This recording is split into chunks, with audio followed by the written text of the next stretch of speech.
dans votre salon, quelle que soit la pièce de votre maison dans laquelle vous vous trouvez, en ces temps de confinement, à invoquer et à faire résonner le nom de Jésus.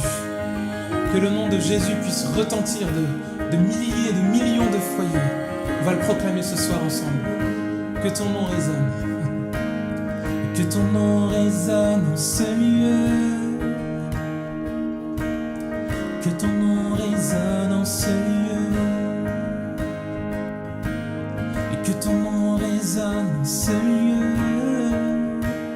Jésus, que ton nom résonne en ce lieu. Proclamons-le ensemble avec foi. Que ton nom résonne en ce lieu. Chante de là où tu es. Et que ton nom résonne en ce lieu. Faisons résonner son nom. Que ton nom résonne en ce lieu. Jésus, Jésus, que ton nom résonne en ce lieu. Alors, que les murs tremblent au son de nos louanges. Alors que nos voix s'unissent à celles des anges. Répands sur nous ton esprit, ta puissance. Ô Jésus, que ton nom résonne en ce lieu. Chante-le face à la maladie. Que ton nom résonne en ce lieu. Fais résonner ce nom face à tous tes soucis. Et que ton nom résonne en ce lieu. Jésus, Jésus, que ton nom résonne en ce lieu. Que ton nom résonne en ce lieu. Que ton nom résonne en ce lieu. Il résonne ce soir. Que ton nom résonne en ce lieu.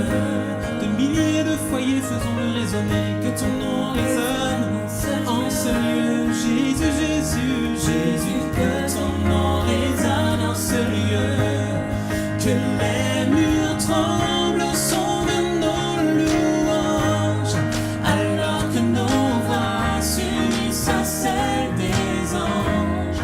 Répands sur nous ton esprit, ta puissance. Jésus, oh Jésus, que les murs tremblent, que les murs tremblent au son de nos louanges. Alors que nos voix s'unissent à celles des anges. Répands sur nous ton esprit, ta puissance. Oh Jésus, Jésus, nous chantons ton nom en ce lieu. Oui, nous invoquons ton nom en ce lieu. Et nous te proclamons roi en ce lieu. Et tu es Seigneur et Seigneur en ce lieu. Jésus, nous chantons ton nom en ce lieu. Oui, nous invoquons ton nom en ce lieu. Oui, nous te proclamons roi en ce lieu. Et tu es Seigneur et Seigneur. Que les murs tremblent au son de nos louanges. Alors que nos voix s'unissent à celles des anges. Répands sur nous ton esprit, ta puissance. Oh Jésus, que les murs tremblent, que les murs tremblent au son de nos louanges. Alors que nos voix s'unissent à celles des anges. Répands sur nous ton esprit, ta puissance. Oh Jésus, que ton nom résonne en ce lieu. Fais-le résonner, fais-le résonner. Ton nom résonne en ce lieu. Fais résonner le nom de Jésus. Que ton nom résonne, résonne, résonne. Jésus, que ton nom résonne en ce lieu. Que ton nom résonne en nous. Que ton nom résonne en ce lieu. Oh, que ton nom résonne en ce lieu. Que des quatre coins de la terre Jésus résonne, éclate. Oh, Jésus, que ton nom résonne en ce lieu. Faisons résonner ce nom. Le nom de Jésus. Le nom de Jésus. Ton nom résonne, ton nom résonne, ton nom résonne en ce lieu.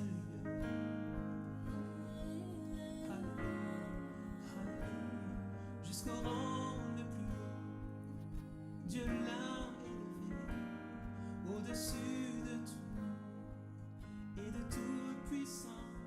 Que tout genou fléchisse, que toute langue confesse ce nom de Jésus.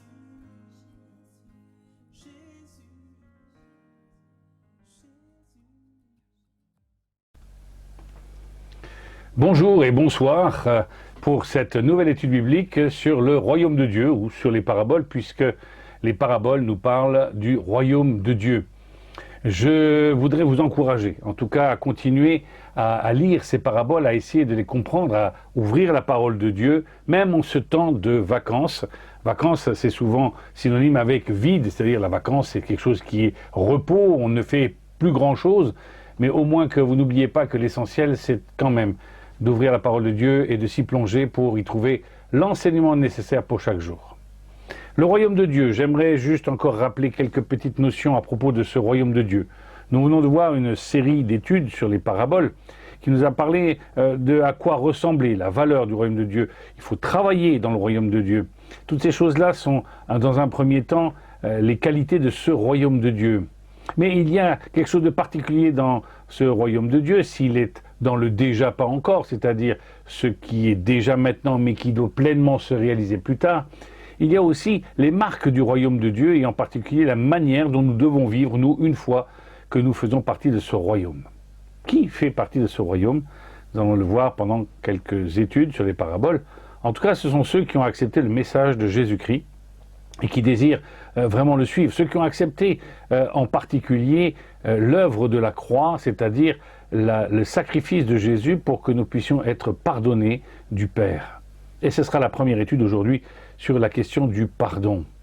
Mais encore quelques mots avant de commencer, je crois qu'il est important de se rendre compte que le royaume de Dieu n'est pas seulement quelque chose qui est à venir. Certaines personnes vivent un petit peu dans l'expectative ou plutôt dans l'attente immodérée du royaume qui est à venir. Nous pouvons déjà vivre ces réalités aujourd'hui. Et j'aimerais vraiment que vous puissiez penser que ce royaume de Dieu est déjà en essence déjà présent, mais que nous allons vers sa réalisation future complète. Donc vivons pleinement les réalités de ce royaume aujourd'hui, tant que nous pouvons le faire, en tout cas spirituellement, des fois physiquement, verbalement, avant de le vivre totalement dans un corps régénéré. Pas seulement notre âme, mais notre corps. Je voudrais avec vous prier et remettre ce temps entre les mains de Dieu. Seigneur, permets-nous de pouvoir nous concentrer sur ta parole et de pouvoir être à l'écoute de cette parole pour la mettre en pratique. En particulier aujourd'hui, où nous allons parler de cette question délicate du pardon. Nous voulons te prier pour l'Église persécutée, pose ta main sur eux, pour ceux qui sont malades, renouvelle-les, pour ceux qui sont dans le deuil, que tu puisses les consoler, que ceux qui sont en vacances, Seigneur, tu puisses leur redonner des forces, et que ces forces puissent servir aussi à ton service. Veuille bénir ce moment entre nous. Amen. Voilà, nous voulons nous rappeler que ce royaume de Dieu s'inscrit dans une réalité d'aujourd'hui. Ce qui veut dire que beaucoup de choses sont difficiles, et je veux bien le concevoir, puisque je le vis moi-même. Comment vivre toutes les valeurs, toutes les marques du royaume en ce qui concerne notre vie de tous les jours? Nous sommes tous les uns et les autres, vous et moi, toujours avec les contraintes de notre corps, les contraintes de notre temps, la fatigue, notre âge, et tout le reste qui va avec. Et nous voyons dans Matthieu, au chapitre 18, nous voyons quelques préoccupations des disciples alors qu'ils sont avec Jésus-Christ. C'est intéressant de voir que quand on parle du royaume de Dieu qui est parmi eux, il s'agit bien de la présence de Jésus, la présence de Dieu manifeste. Voilà ce qui se passe au chapitre 18. À ce moment-là, les disciples s'approchèrent de Jésus et lui demandèrent « Qui donc est le plus grand dans le royaume des cieux ?» Voilà ce qui vient à leur idée, d'un seul coup, une question qui se pose. Alors Jésus, apercevant un petit enfant, leur fit signe, s'approcher, et après l'avoir placé au milieu d'eux, il dit, « Vraiment, je vous l'assure, si vous ne vous convertissez pas et ne redevenez pas comme des petits enfants, vous ne pourrez jamais entrer dans le royaume des cieux. » Donc, celui qui se fera petit comme cet enfant-là sera le plus grand dans le royaume des cieux.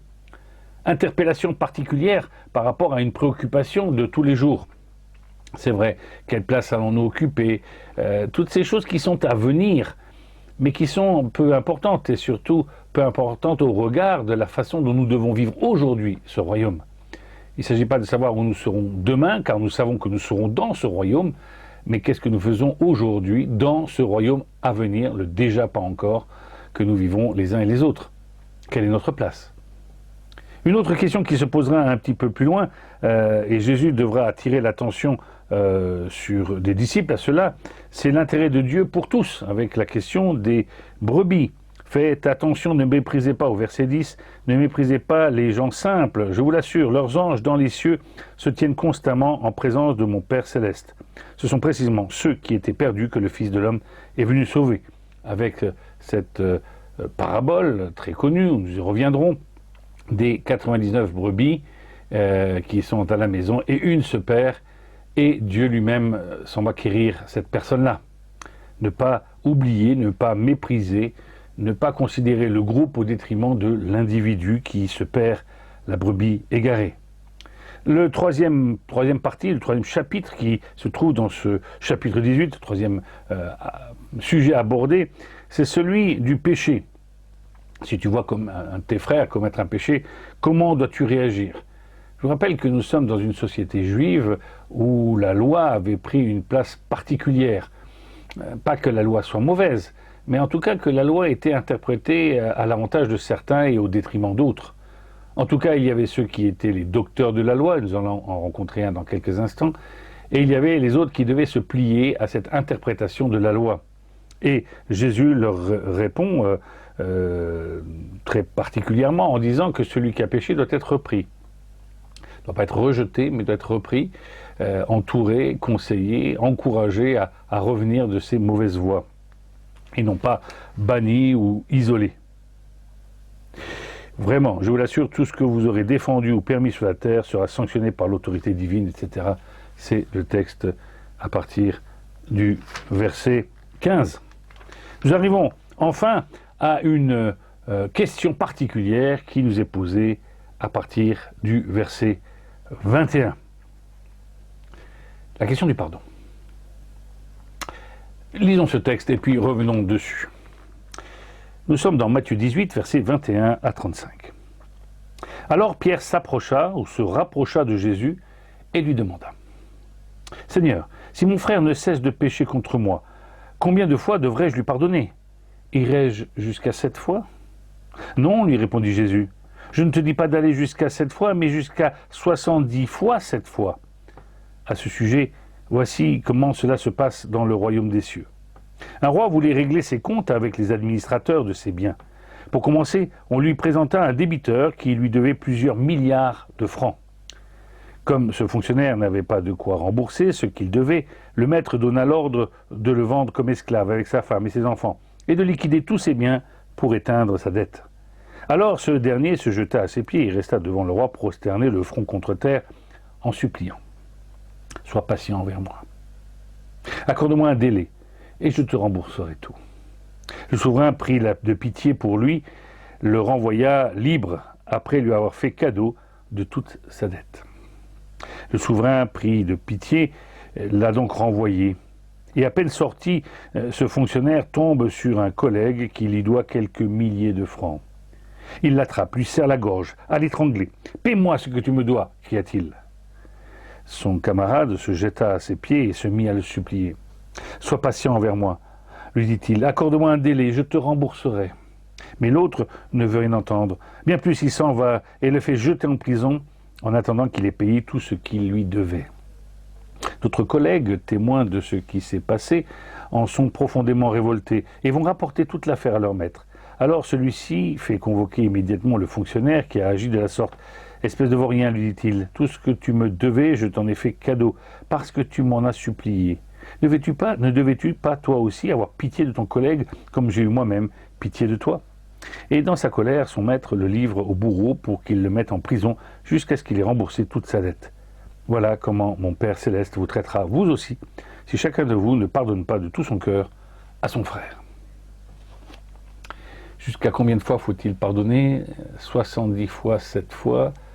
Des fois, on peut lire même 77 fois, 7 fois.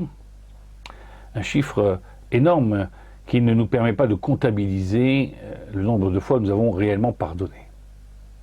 Et à la fin, on nous dit de pardonner de tout son cœur.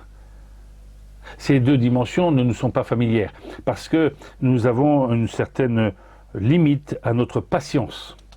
Nous voulons bien pardonner, mais s'il n'y a pas de changement, nous sommes plutôt enclins à mettre un terme assez rapidement à notre démarche pour couvrir la faute de l'autre ou les erreurs de l'autre. Ce texte nous parle dans un premier temps de cette manière de faire en illustrant par une petite histoire d'un fonctionnaire qui a une dette et cette dette est remise, et plus tard on lui doit des sous, une petite somme, et il ne va pas être du même acabit, de la même qualité de pardon ou de capacité à effacer la dette que son propre maître. Ce premier personnage a une dette faramineuse. Quand je dis une dette faramineuse, c'est une dette qu'il ne peut pas rembourser dans toute une vie. C'est une dette, comme on dit, insolvable. Lorsqu'il dit « accorde-moi un délai, je te rembourserai tout », il lui faudrait plusieurs vies pour cela. Cela peut-être montre chez cet homme la manière de voir sa propre dette. Il la minimise. Il la rend remboursable. Quelle action pourrait rembourser toute cette dette? On nous dit que le prix à payer, c'est en général d'être vendu comme esclave avec sa famille, et même que tous ses biens puissent être vendus pour au moins diminuer la dette qui est à venir. Le deuxième qui a la dette, c'est-à-dire la personne qui doit à cette personne un peu d'argent, cela représente non pas des années, mais 2 à 3 mois de salaire. Sa vision de sa dette lui permet de dire alors, en toute simplicité, je vais essayer de te rembourser, donne-moi un petit peu de temps. Et cela pourrait être plus réaliste. Mais nous voyons que la dette ne sera pas remise par le serviteur impitoyable. Identifions les personnages. Le roi, c'est Dieu. Le roi, c'est lui le seul qui peut remettre la dette, c'est lui seul qui a les moyens de remettre la dette, c'est le seul qui a la capacité à remettre la dette. Nous-mêmes, entre nous, nous voyons bien qu'il est difficile d'avoir la capacité à pardonner. Combien d'histoires de famille, combien d'histoires d'église, combien d'histoires entre nous sont empreintes de ces tâches du non-pardon. Nous savons que le pardon libère, le pardon permet de découvrir un nouvel environnement, un nouvel avenir. Alors pourquoi nous passons-nous de ce pardon? Les serviteurs sont ceux qui veulent servir Dieu, ceux qui veulent se mettre au service de Dieu dans le royaume de Dieu. Et nous ne pouvons pas payer pour cela, nous y sommes invités à cause de la dette que nous avons envers Dieu. C'est un peu curieux. Nous sommes incapables naturellement de pouvoir servir Dieu. Mais par contre, Dieu nous rend alors capables de servir à la même manière dont lui s'est fait serviteur en Jésus-Christ du monde dans lequel nous sommes. Jésus est venu apporter le pardon, et nous devons être porteurs du pardon à notre tour. Mais nous y reviendrons un petit peu plus loin.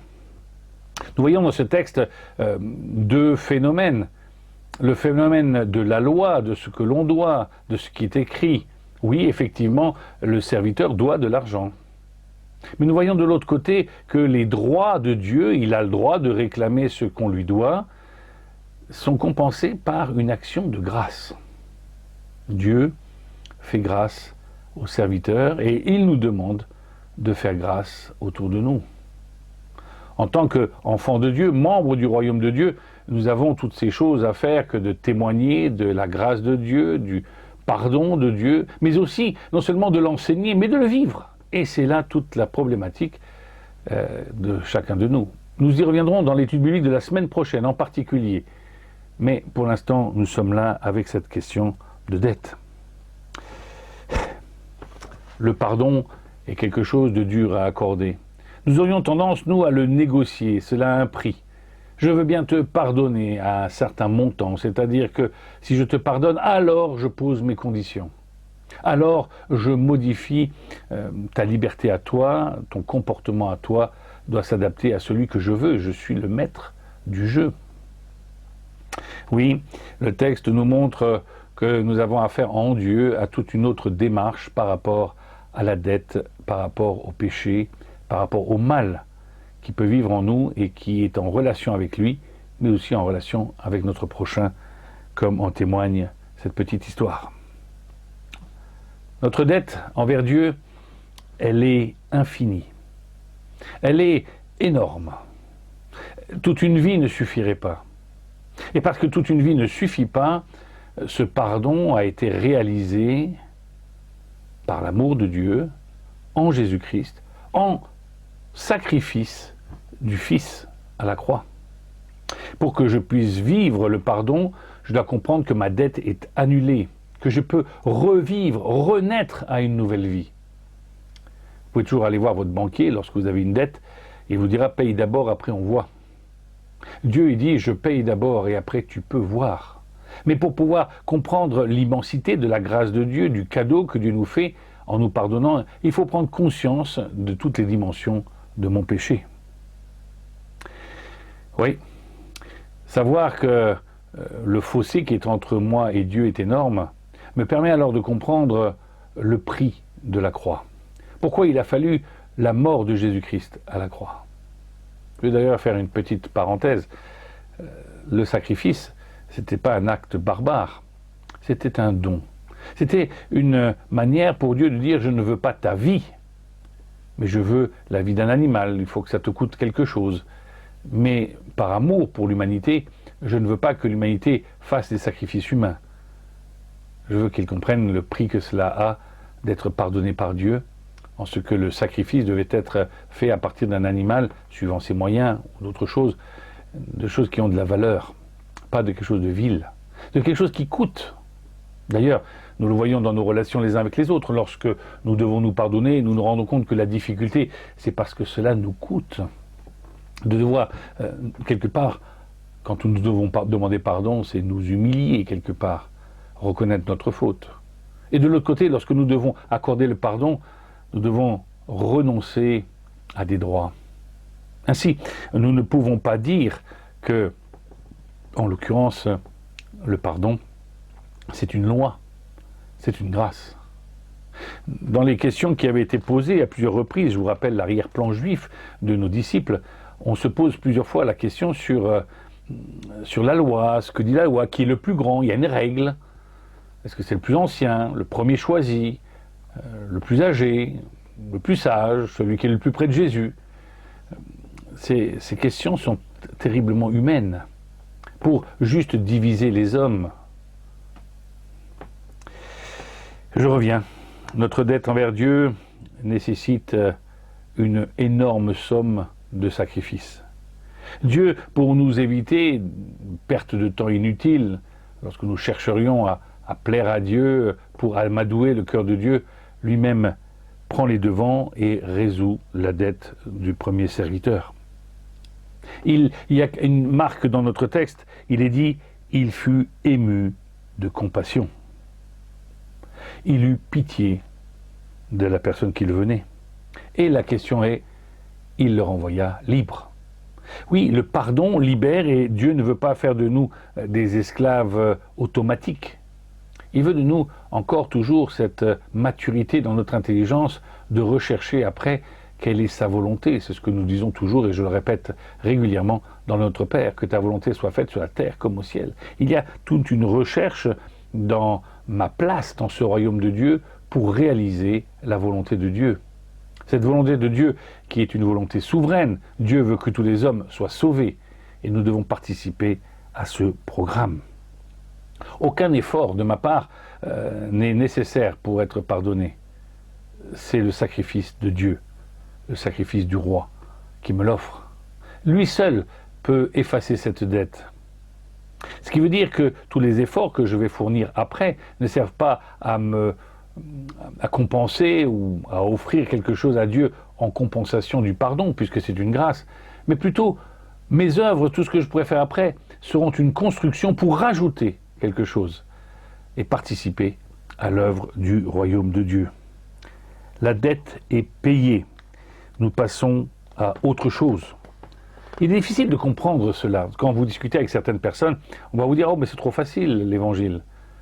Vous croyez en Dieu, vous êtes pardonné. Il n'y a rien à faire. » Mais justement, nous ne pouvons rien faire qui soit à la hauteur du péché que nous avons envers Dieu, ce péché qui est de l'ignorer. Il y a quelques années, un de mes amis missionnaires me racontait cette petite histoire qui s'est passée vraiment sur l'autoroute allemande il y a bien des années. Un pasteur rentrait dans le nord de l'Europe et il était en voiture. Il s'est arrêté sur une aire de stationnement en Allemagne quand il a été braqué par un criminel avec une arme à feu. Celui-ci s'est introduit dans la voiture et a menacé le pasteur en lui disant « Je veux que tu m'emmènes à Hambourg, dans le nord de l'Allemagne ». Ce n'était pas tout à fait sa destination finale, mais toujours est-il qu'il va prendre le temps d'emmener ce criminel. Il n'avait pas trop le choix. Et alors qu'ils sont en route, il parle du péché, il parle de Dieu. Et ce criminel de dire oui, de toute façon, moi ce que j'ai fait, personne ne peut l'effacer. Ça reste là, dans ma tête et dans mon cœur. Ce pasteur qui est en voiture est un homme de Dieu qui est souvent aguerri au témoignage et il lui dit mais Dieu efface totalement la dette, quel que soit le prix, quel que soit... L'autre l'arrête et lui dit non, c'est pas possible. Et alors qu'ils vont franchir un pont sur le Rhin, le pasteur s'arrête soudainement sur le Rhin, se saisit du pistolet, surpris d'ailleurs par le geste, le criminel le laisse prendre, il dit « Accompagne-moi ». Ils sortent de la voiture et il jette le pistolet dans le Rhin. Il lui dit alors « Est-ce que tu peux toujours chercher ton pistolet là ?» Et non, c'est impossible. L'endroit où il est jeté est bien trop vaste et je ne suis pas capable d'aller le chercher. Aucun humain n'est capable de trouver l'arme qui a été jetée. Et ce pasteur de lui dire « Écoute, je vais t'emmener à Hambourg. Mais sache que l'amour de Dieu est si grand qu'il a pris ton péché comme j'ai pris cette arme et l'a jeté dans un endroit où aucun humain n'est capable de le rechercher. Il faut juste que tu apprennes à ce que ça reste là et là. » Belle histoire que ce temps où Dieu nous dit que le péché que j'ai fait n'existe plus. Il n'est pas mis en réserve pour pas me le resservir à un moment. D'ailleurs, nous voyons dans notre texte que la condamnation qui a été faite après est une condamnation due non pas à la dette de la personne, mais au fait qu'il n'ait pas remis la dette à son tour. Et dans sa colère, son maître le livre au bourreau pour qu'il le mette en prison jusqu'à ce qu'il ait remboursé toute la dette, cette nouvelle dette, celle de ne pas avoir été capable de pardonner. Et celle-ci se rajoute plus profondément, et d'autant plus profondément que dans mon approche du texte, je crois que justement, la personne à qui on a remis la dette n'avait pas été sincère dès le départ. Et nous arrivons à notre deuxième partie. Le premier fonctionnaire, la première personne qui est endettée, est consciente de sa dette. Et voilà qu'il dit « je te rembourserai ». Je crois que c'est là quelque chose de prétentieux. Lorsqu'on a affaire au roi, à Dieu, notre dette est toujours trop élevée.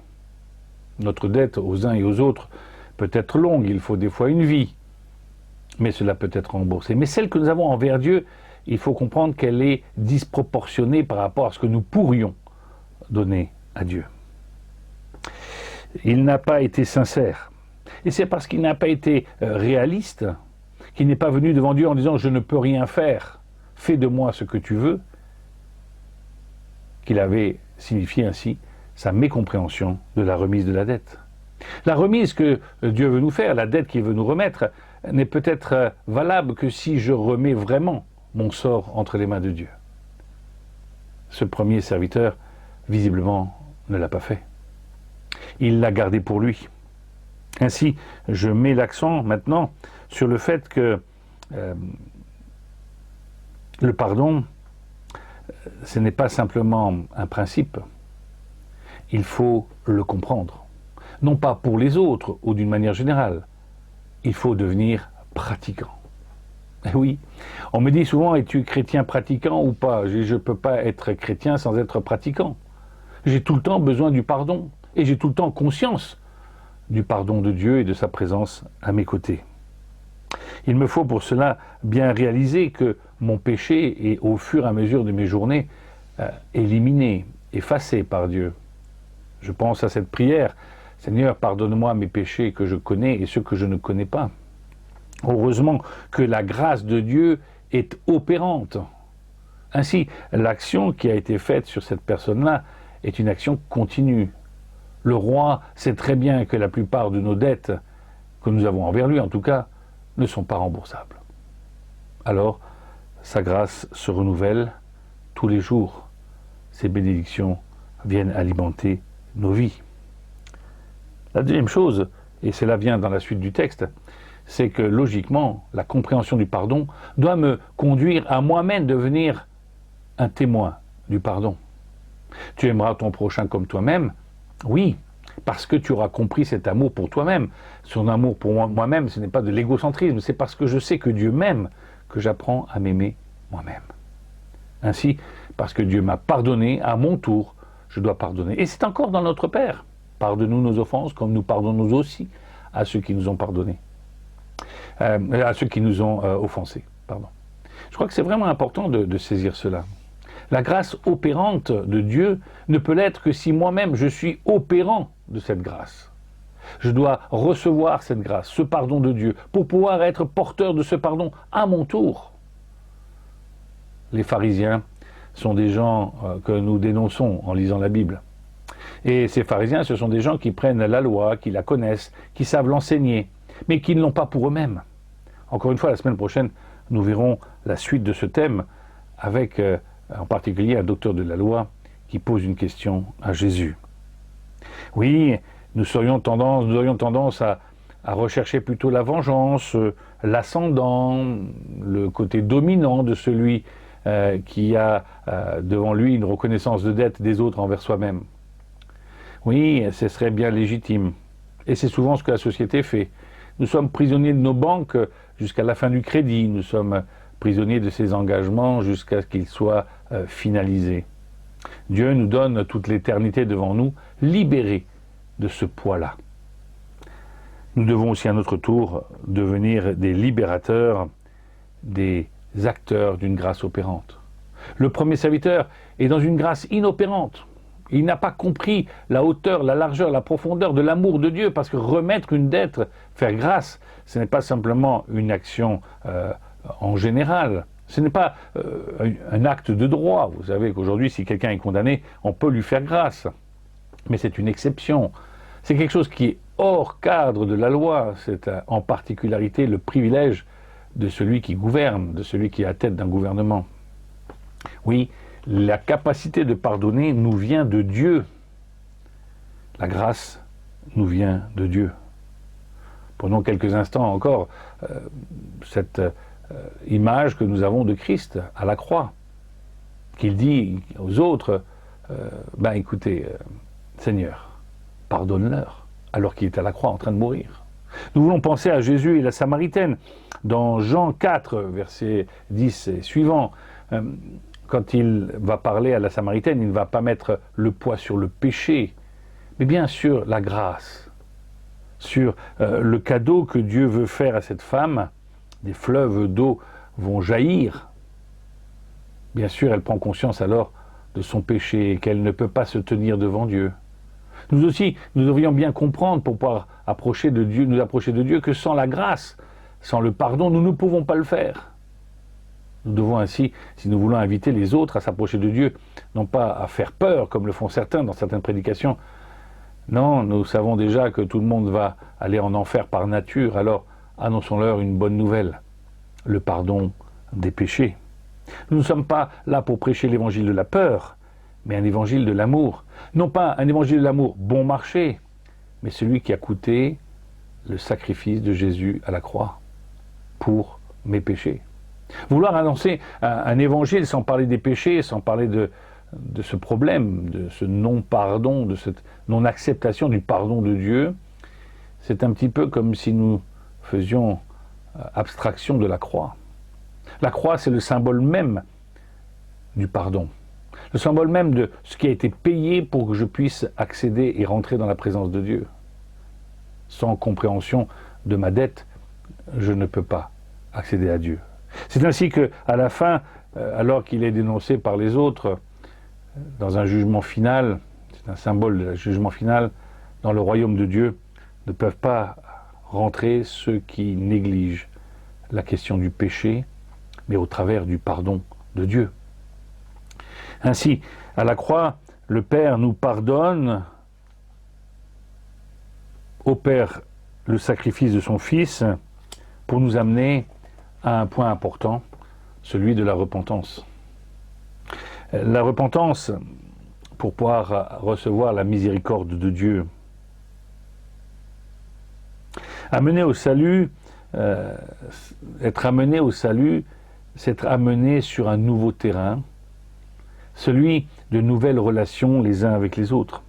Et comment ne pas trouver une nouvelle relation avec mon prochain, si ce n'est autrement qu'avec le pardon, en aplanissant les creux, les bosses qui sont entre toi et moi toi, entre nous et vous, entre vous et nous.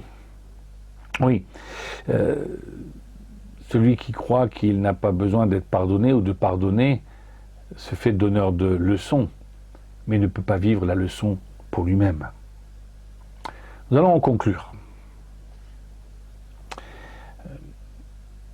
Ce texte nous illustre la question du pardon après les questions égocentriques et techniques des apôtres. Je vous les rappelle, la question de qui est le plus grand, la deuxième, c'est Dieu qui nous rappelle que nous devons regarder celui qui est petit, celui qui ne connaît pas encore Dieu, celui qui est faible et qui a besoin de reconnaître Dieu. Et troisièmement, si ton frère a péché, tu le reprends et tu l'aides à revenir. Oui, Dieu est un Dieu juste. Il y aura une justice et un jugement final. Non, tout le monde n'ira pas au paradis. Mais Dieu nous donne un accès à ce paradis possible par l'acceptation du pardon de Dieu. On peut être des fois dans une église, un peu comme ce personnage qui certainement vivait, d'après ce qu'on dit, ses collègues dont les gens de l'église le dénoncent, les gens du royaume de Dieu le dénoncent, et en particulier dans les relations interchrétiennes, comme nous dit le texte, c'est souvent très difficile. Tu aimeras ton prochain, tu pardonneras, c'est des fois beaucoup plus facile à quelqu'un qui n'est pas croyant, parce qu'on dit qu'il n'a pas les mêmes valeurs, contrairement à celui qui a les mêmes valeurs, et ça est très difficile de pardonner. Je trouve que ce texte nous fait entrer dans cette dimension du vécu du royaume de Dieu. Pardonner, c'est finalement une nature pour pouvoir nous amener à nous aimer les uns les autres. La marque de l'Esprit que Dieu nous a donné, du Saint-Esprit qui nous a été donné, la présence de Dieu, des arts du royaume de Dieu, est là d'abord pour nous convaincre de péché. C'est son premier rôle. Donc je m'interroge des fois dans nos églises lorsque nos messages sont culpabilisants sans donner la grâce, ou sont absents même du péché, et absents donc d'une raison de pardonner. Trouver ce juste équilibre, ce n'est pas facile. Et cela va commencer certainement par une pratique envers soi-même. Si je veux m'aimer, je dois aussi apprendre à me pardonner, à comprendre mes limites pour pouvoir entrer pleinement au service du royaume de Dieu. Le pardon comme moyen d'être en contact avec Dieu, mais aussi être en communion avec moi-même et avec les autres. Voilà une des premières marques du royaume de Dieu. C'est un endroit où on s'accompagne, un endroit où on se pardonne. Je vous souhaite une bonne semaine en tout cas, soyez encouragés, mais soyez attentifs à cette dette que nous accumulons tous les jours devant Dieu par notre péché, nos mauvaises pensées, nos absences de certains mots, d'encouragement, notre égocentrisme. Et là, nous allons nous pousser tous les jours à louer Dieu pour sa grâce, ses grâces qui se renouvellent tous les jours. Bonne semaine à chacun, que Dieu vous aide à aller de l'avant et que vous soyez bénis de notre Père très haut. Amen.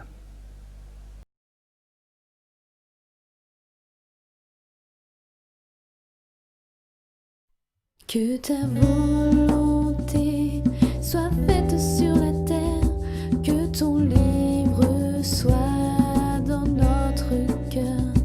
Il nous a montré ton chemin de lumière et ta volonté, Seigneur.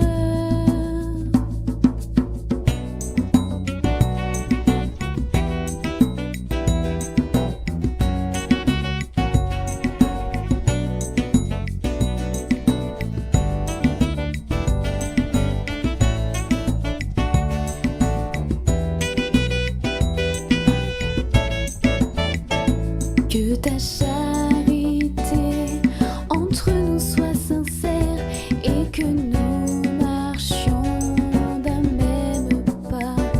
Ton intimité a fait de nous des frères, unis sous la même croix. Selon ta bonté, accueille la prière de tes enfants réunis pour toi. La fidélité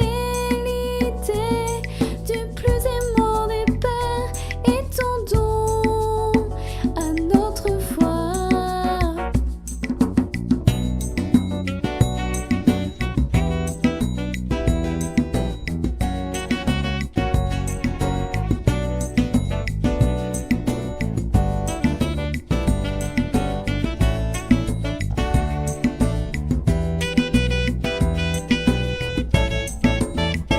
Selon ta bonté, accueille la prière de tes enfants réunis pour toi.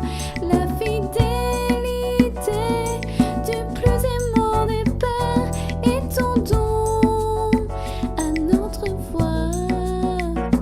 Que ton corps brisé soit à notre mémoire chaque fois que nous rompons le pain. Que ton sang versé, agneau expiatoire, n'ait pas dû couler en vain.